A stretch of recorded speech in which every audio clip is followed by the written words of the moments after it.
Total energy is again 800 joule. Is it clear all of you? Yes, sir. Next, calculate ಮಾಡಿ ನೋಡೋಣ. 400.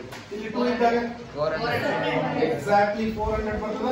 400. ಅದು 400 ಆಗುತ್ತೆ. 2 s equal to 2 ತಗೋಬೇಕಿಲ್ಲ. Yes, sir. Listen carefully.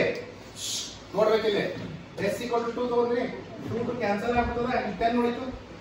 So again 10 into ಇಲ್ಲಿ ನೋಡಿ v square ಎಷ್ಟು ಬರ್ತಿದೆ? 40 ಬರುತ್ತೆ. 2gs 40 ಬರುತ್ತೆ.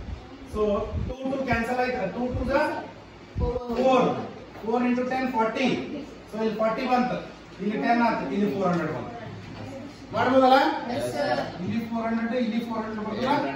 ಟೋಟಲ್ 800 ಆಯ್ತು. ಇಲ್ಲಿ 400 ಆಗುತ್ತೆ. 600 ಆಗುತ್ತೆ. 800 ಜೂಲ್. Here h equal to 0 ಇದೆ. ಇದು ಏನು ಬಂತು? 0 ಬಂತು.